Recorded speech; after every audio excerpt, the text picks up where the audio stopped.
Hello and welcome into another episode of HTF Bets. My name is Andrew Gregg, and with UFC 321 on the horizon, we have our picks for the big card, some NFL parlay action, and a special segment, last segment, in honor of the sports equinox this coming Monday. Also, as a quick disclaimer, if you are a professional athlete or coach, please do not listen to our advice. And with that, HTF Bets starts right now.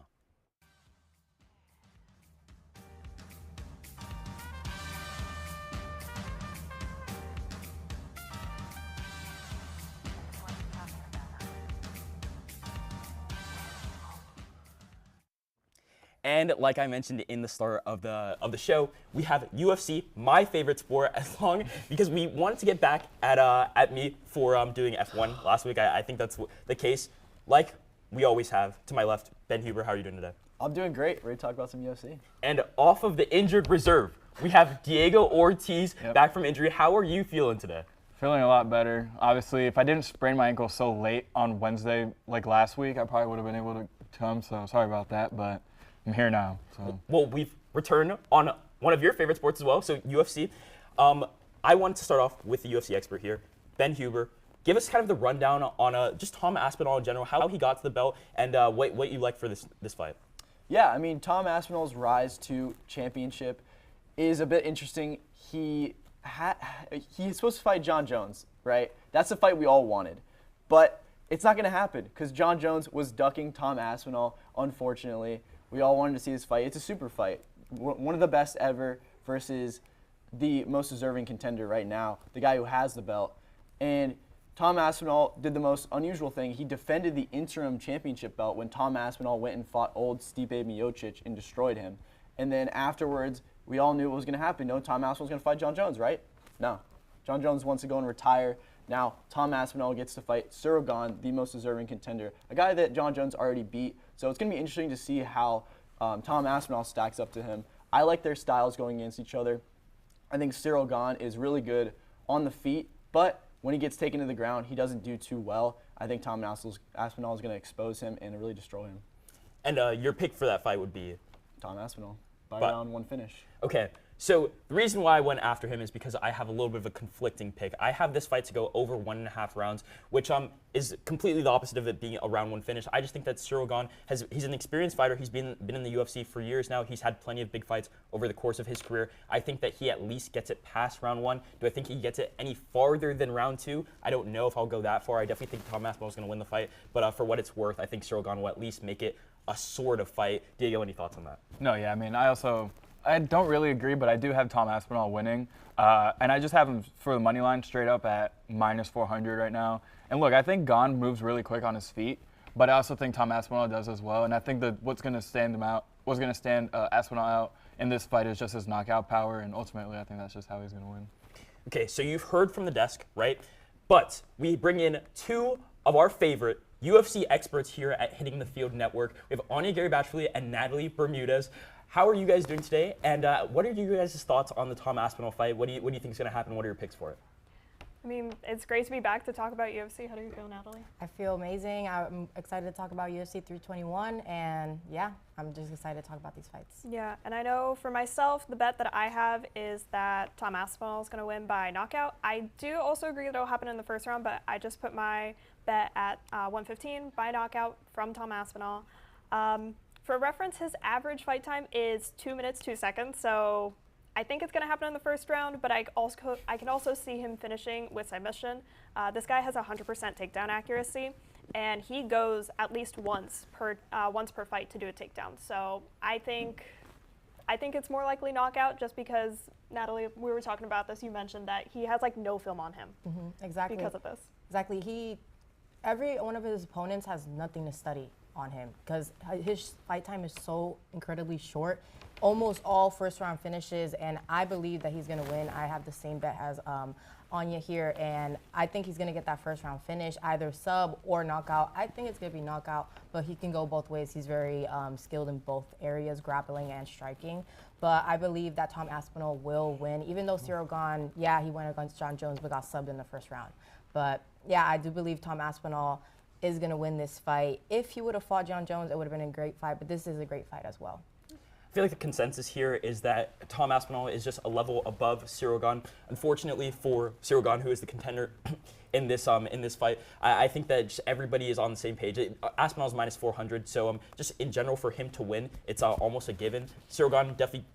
I don't want to say definitely could do it. He could pull an upset, but I think he could fluke a knockout. Exactly. Yeah. But the consensus from here at the desk and also our experts is that that Tom Aspinall will come out on top of this championship fight. Yeah. Then moving into the women's fight, Ben, start us off. Yeah, I mean, Virna Jandiroba has really shown her last 5 fights. She's on a 5-fight win streak, and I have her winning by submit. Or sorry, I have her just winning straight up at plus 130. I do think that she will get a submission though. I like that a lot. She is really great on the ground, and while Mackenzie Dern is also good on the ground, I think Virna Jandiroba has a clear advantage here. They did fight in 2020, and Mackenzie Dern won, but I think this is a completely different fight now. Jandiroba has shown that she has a stifling grappling game, and I think she really gets it done here. Yeah, so I am going to have to disagree with you again, unfortunately. You are the UFC guy here, so I could be completely mistaken here, but I just like Mackenzie Dern in this fight. Like we saw in the graphic a couple seconds ago, Mackenzie Dern plus 250 to win by submission. I think that her grappling game is really strong, and I think that she can get it done. I acknowledge all the points that you just made, and I think that Jandiroba, especially coming off the fact that she has won 5 straight fights, you make a good point. But something in my heart, it's going to come down to the wire. This fight is projected to go. The over/under for it is at 4.5 rounds. Yeah. Everybody who is like just projecting this fight expects it to be a long fight, so you don't really have any indication of it could go one way or another. I think that Dern is really good on the ground, and I have her winning by submission. But I could see the point that you're trying to make too, especially with Jandiroba coming off 5 straight fight wins. Definitely, I think it's fair enough. I mean. A lot of these women's MMA fights do just end in 5-round boring decision. I'm just going to say that. It just happens a lot. What do you think, Diego? Yeah, I mean, I'm going to have to go with Andrew. I think Dern wins as well by submission. And I think she's going to be able to just bait her and take her on the ground and then from there submit her. Yeah, so it's 2 against 1 on the table here. If you just look at these highlights too, Mackenzie Dern isn't just a girl who can grapple. She obviously has a ton of power behind those strikes, and just in general, if you're watching these highlights, it's actually absurd the way her fighting style. But for those reasons, I think me and Diego are on the same page about Mackenzie Dern. But I would say not to count out Jandiroba too, especially given the fact that she is coming off 5 fight victories, like we just mentioned. We want to throw it back to the couch here. You guys are our experts here, so I think anything that you guys say makes a lot more sense than whatever we're talking about here on the desk. What are you guys projecting for this fight? I mean, personally, I'm going to go with Ben here. I think Jandiroba is going to take it. I know it's not a popular opinion in the studio right now, but I do have her winning by submission just because I mean, looking at her stats and looking at how she's performed in the past 5 fights, yes, it did go to unanimous decision for 4 out of 5 fights that she did, but in one of the last 5, she did win by submission. And it's a bit of a reach, but I really want to see that. I think it makes women's fighting a bit more interesting in the UFC when you see something not go to decision, but actually happen in the ring, in the octagon. And additionally, I also wanted to bring up the rankings. I know Mackenzie Dern has improved a lot in the past 5 years, so has Jandiroba. Jandiroba right now is tied for first. She's not the current champion, but she is up there, and Mackenzie Dern, if I'm not mistaken, is in 5th place right now. So I did want to bring that up. But I know you have defense for Dern. Yeah, so I do think Mackenzie Dern is going to win. I feel like I could go both ways. She has great Brazilian jiu-jitsu and also great striking. So she probably get that knockout or that submission. But honestly, women's fights usually go to unanimous decision or split decision. So I just have Mackenzie Dern winning. I'm not going to really put my bets on either submission or knockout. But yeah, I do see Mackenzie Dern winning. Yes, she won 5 years ago against her, but I think that Mackenzie Dern has improved, as Jandiroba has improved too, but Mackenzie Dern has more experience in the UFC, so I do have my bets on Mackenzie. I will say, for as much as these fights do tend to go to decision, there are a couple fights, maybe not consistently, but every once in a while that do end by submission or do end by knockout. And they're some of the most entertaining fights that UFC has. Genuinely, it's people brawling, and there's a ton of it's vicious, it's gory, it's all of those things that you want to see out of a UFC fight. And I just quickly, Ben, I think you have some final thoughts, but I just quickly wanted to shout out the lower third. These bets will hit you hard. I think that we did a good job presenting it's definitely a good pun, I feel like. I think Aspinall will hit Cyril Gane pretty hard. This is like Hydrogen bomb versus coughing baby. Okay, all right. I'm glad that we concluded on that. That is, that I feel like that's an accurate description of what is going to happen. And if it's not, I feel like that might have been a little bit too drastic. Yeah, that would be crazy. If I'm But wrong. Diego, any final thoughts on these UFC fights? No, yeah, I'm excited. Excited to see them. Definitely gonna watch them. We want to thank Anya and Natalie for coming on this segment. You guys are our UFC experts, and we are always very appreciative of you guys coming on the segment. After this, we're going to be previewing our actual favorite sport, I think, for all of us, the NFL. Sorry to interrupt your show, but I want to give you a little rundown of everything we do here at the Hitting the Field Network. My name's Nick Cohen, and I'm the host of Hitting the Field, our flagship show heading into season 21. Live streaming every Monday at 2 p.m. Eastern, we talk about anything and everything sports. Tuesdays, we have season 3 of Girls Got Game. Hosts Katie Sue Christensen and Mia Flores discuss all the biggest topics in women's sports. On Wednesdays, make sure to tune into season 7 of The Combine, hosted once again by Ty Patton. This podcast dives deep into every detail about the NFL season. Next on Thursdays, we live stream season 11 of HTF Bets, brought to you by Andrew Gregg, Diego Ortiz, and Ben Huber. Any sports betting questions? I'll let the pros answer those on Thursday.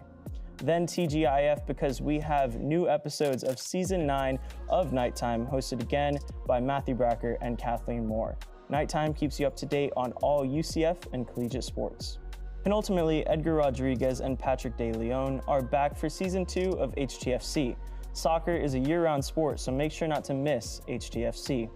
Lastly, end your week on Sundays with our vlog squad, asking the hard-hitting questions and letting you behind the scenes of our studio days. Make sure to follow us on our social medias like Instagram and TikTok to stay updated on all HTFN news.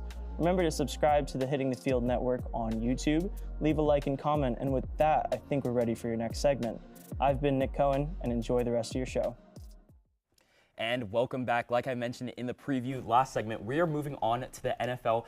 This week in the NFL, we have some buys, so we just wanted to go through not the full slate, but a couple of games that we really liked, and almost bring back a reminiscent segment. Diego knows, and Ben, you've been in the HTF program long enough to know. Surefire picks of the week.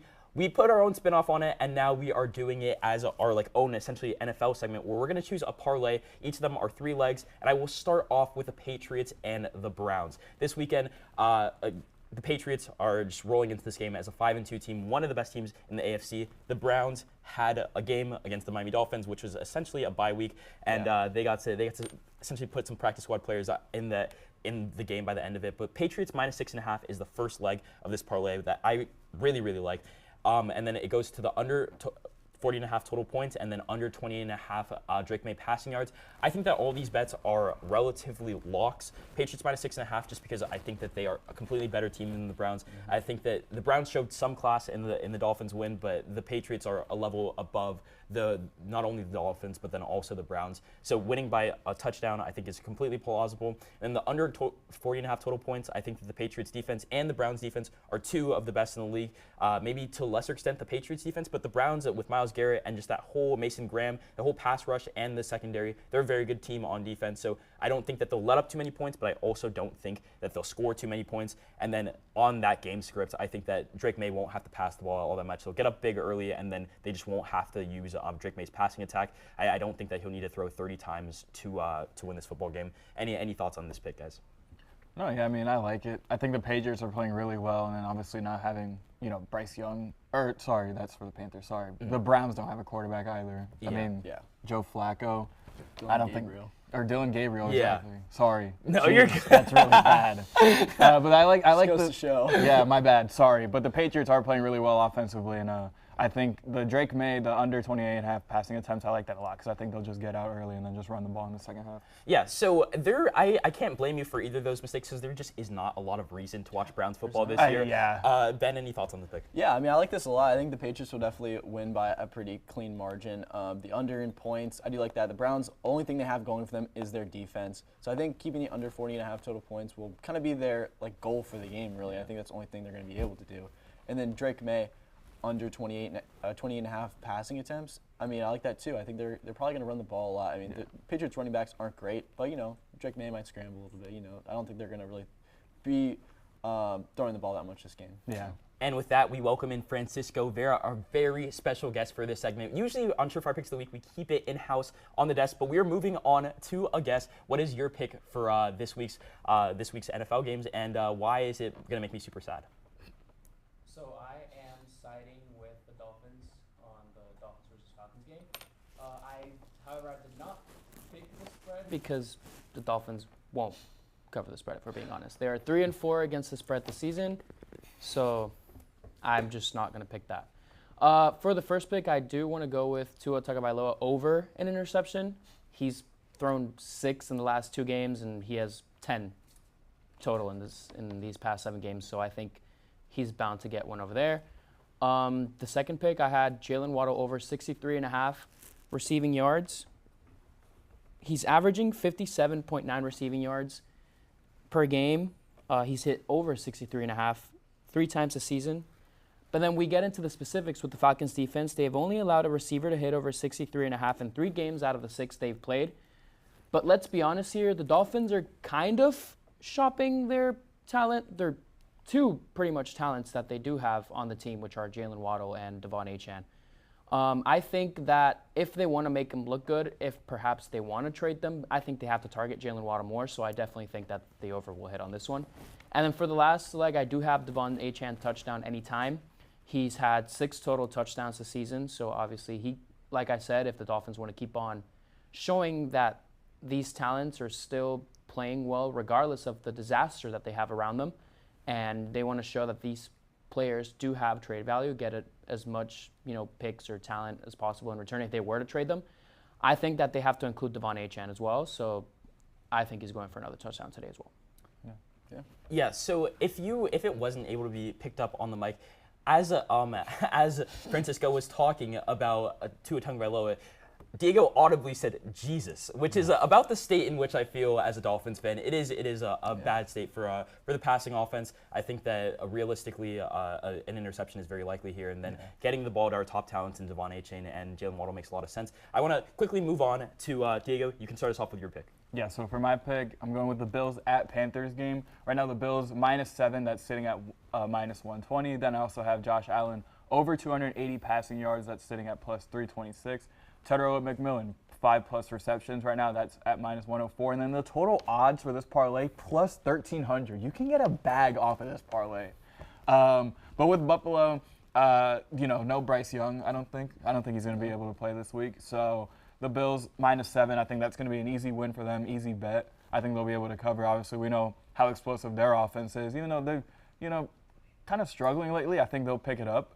Then Josh Allen, over 280 passing yards. I mean, I feel like the Bills are going to be able to control time of possession a lot this game. And I think Josh Allen, obviously this offense is pass heavy. Josh Allen has arguably the best arm in all of football. So I like that. And then Tedroa McMillan, 5+ receptions. We know this Bills defense isn't necessarily the most consistent defense in the NFL. And I think McMillan is just growing into one of the more reliable receiving options in the NFL early on in his career. So I think 5+ receptions at -104 is a good bet. But yeah, I like this, and I think the Bills are going to easily take this game on Sunday. Yeah, well, I think that Ben has thoughts on this pick, so I want to pass it off to you, and then also I want you to give us our bet right after that. Yeah, I mean, I do like this pick a lot. I think the Josh Allen over 280 passing yards at +300 odds is insane. We had to go and double check that pre-show. We're like, is this right? But it is. And so I think the Bills like to play with their food a little bit. So I do like them to pass a lot. -7.5. I think eventually they will cover that late in the game. It might be a bit of a sweat though.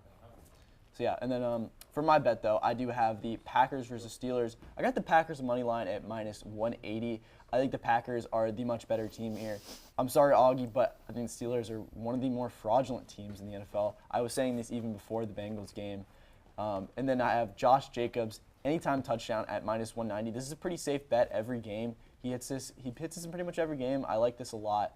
And then I have Jonnu Smith under 32.5 yards at -113. Jonnu Smith has not done much of anything this year. He has not hit this line in any game this season. The only reason that this is so high is because the Packers are bad against tight ends, but they have other tight end options they like more than Jonnu Smith. They have Pat Freiermuth, who just had a huge game last week, and then Darnell Washington, who they're getting more involved. This total parlay sits at +296, which is a bit of a safe one, But I do like all of these odds a lot, especially the Johnny Smith one.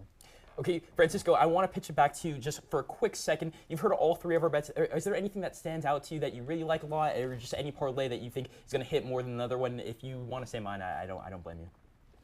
I'm like you said, I'm going to stick with mine. Okay. I really think that the Dolphins are a disaster. Yeah. And just No disagreements here. those two offensive players are the only things that are shining in that team. It's like I mentioned it on Combine last week. It's like Jalen Waddle and Devon Achane are like the Bugatti in the trailer park meme. You know what I mean? So I just think that as long as they keep those players involved, and Tua Tagovailoa will be throwing his expected interception, I think that this parlay is going to hit. Okay. On that note, we have to move on to segment 3. I'm glad that we had you on this segment so that we could talk about the Dolphins and how good they're doing this season and everything on those lines. We're going to be right back with a very special segment and an ode to the sports equinox on Monday right after this. This is Kathleen Moore, one of your hosts here at the Hitting the Field Network, and I am here at the heart of the UCF campus, the Student Union Plaza. Today, we're going to be going around man on the street style, asking the very important questions about our football team.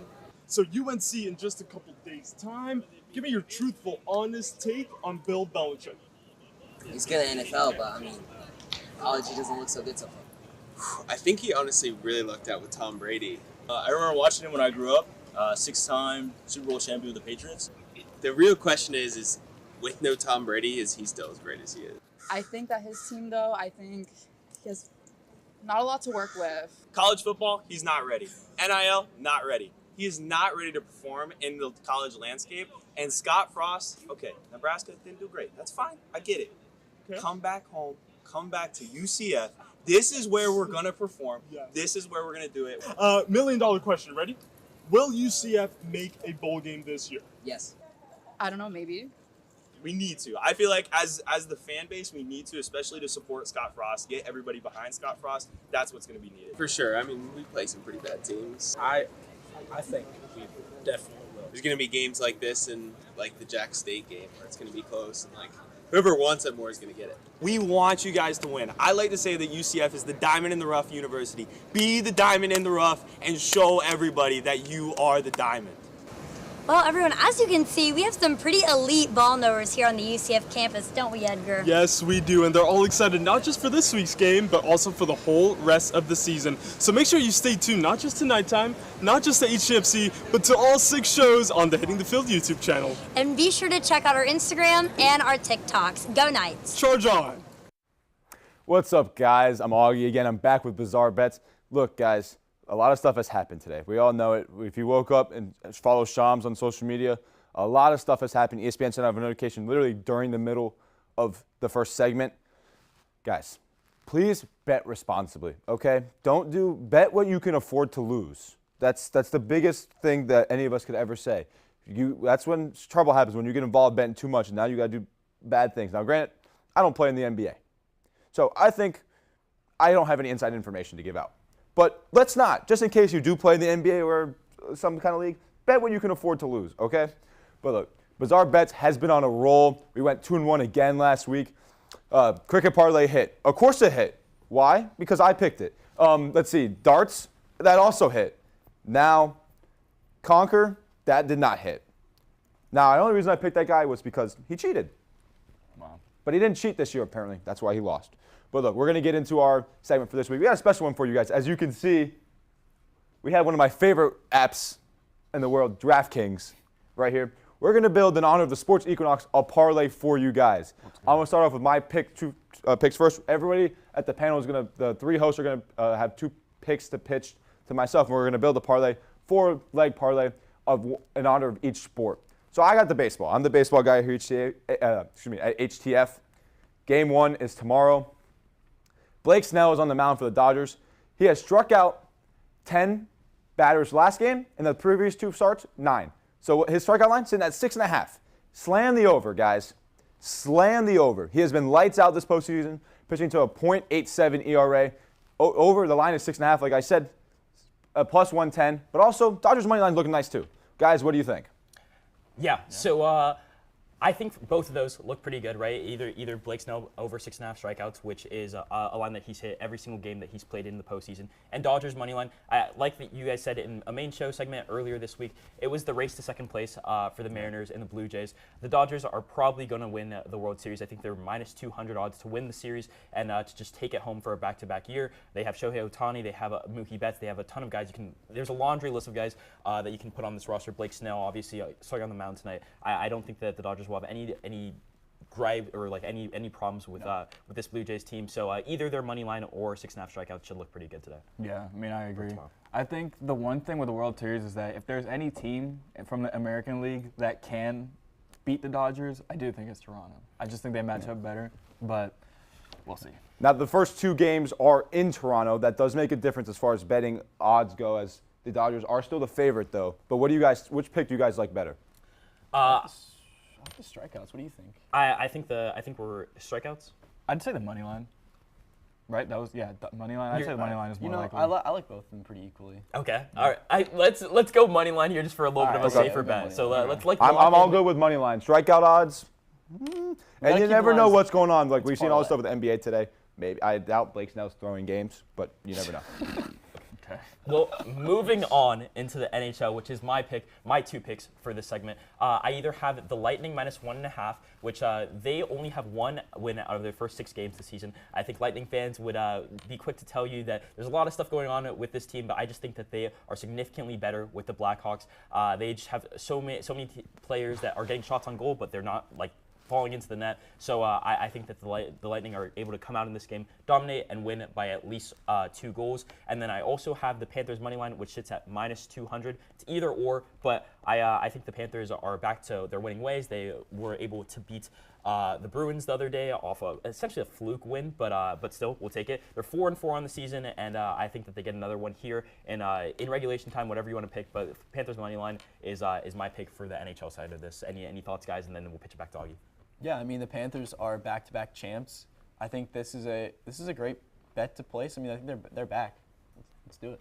Yeah, I agree. I'm with Ben. Augie, so what do you like better between the two, between Lightning and the Panthers? I'm not the biggest hockey knower, but my favorite player growing up was Sidney Crosby. So I'm leaning more Lightning. But the thing is, I'm not a big spread guy. Spreads, we all see bad bets with spreads. So I'd rather take Panthers money line at home too. So give me Panthers money line.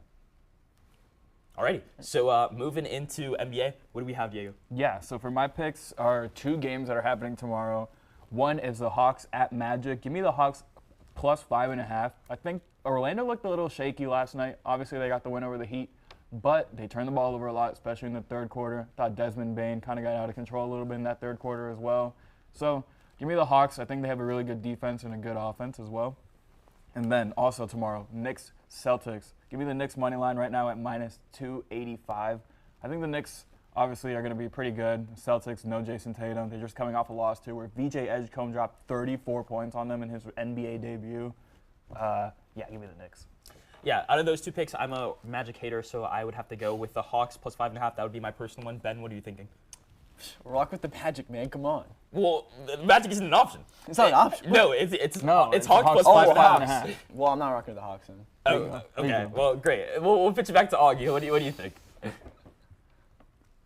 I don't really like Trae Young. I'm rocking with the Knicks. Okay. Knicks to win. I don't know what you guys think, but I think the Knicks win. Okay, also, full disclaimer here, we are putting real money on this. So they say Augie, has our money in his hands. Each of the HTF bets cast is putting a total of $5 into this parlay, and we're going to bet a $30 parlay. Ben, end us off. Yeah, so for my bet, I have it's a San Francisco 49ers money line against the Houston Texans. They are favored in this one at minus 105. It's pretty close in the odds. I think the 49ers offense, they prove they can win with anyone at quarterback, and the Texans have not looked good whatsoever. C.J. Stroud has looked pretty awful these past few weeks. So I think the 49ers, I trust them to get it done, especially just off coaching in general. I think they have the big advantage in this game. And then for my second one, I have Rashee Rice over 5.5 receptions. He made his debut on the season last game, and he put up 7 receptions. I think he's just getting started here. He is a short pass merchant. He always gets these catches in every game. We saw it last year before he got hurt. He just gets a lot of catches, accumulates a lot. I think the Lions take a couple weeks to adjust to what he's used to. So I like this over 5.5 at minus 156. Personally, I like Rashee Rice over 5.5 receptions. I think he's Mahomes' best target. Mahomes is one of the best quarterbacks in the NFL, if not the best quarterback. Diego, any final thoughts on this parlay? I agree. I think the Rashee Rice short pass merchant comment might be a little harsh, but I mean it is kind of true. It's not even really a negative thing. I mean, it's like a Puka Nacua, bro. He's been like that this year too. Prime Michael Thomas. Yeah. Augie, end us off. You have 2 picks left. What is going to be the final parlay? Yeah, I'm gonna ride with the boys here. Got to take the over 5.5 reception. I could care less if he's a short pass merchant. If he catches the ball 1 yard behind the line of scrimmage, but does it 6 times, I could care less. My parlay hit. There you go. Could care less. So give me Rashee Rice. So I think the final parlay stands at Dodgers money line, Panthers money line, Rashee Rice over 5.5 receptions, and then the Knicks money line. Knicks money line. Yeah, that it's sitting is at plus 446. I think we're gonna put what, $30 on it. Plus 446, $30. Payouts 160. Oh, that's three. Yep. Payouts 163. Sitting at. So guys, we're looking good right now. If this hits, we're gonna be sitting pretty. Well, thank you so much for watching HTF Bets this week. We had so much fun between UFC to making our own parlays. We'll see you next week.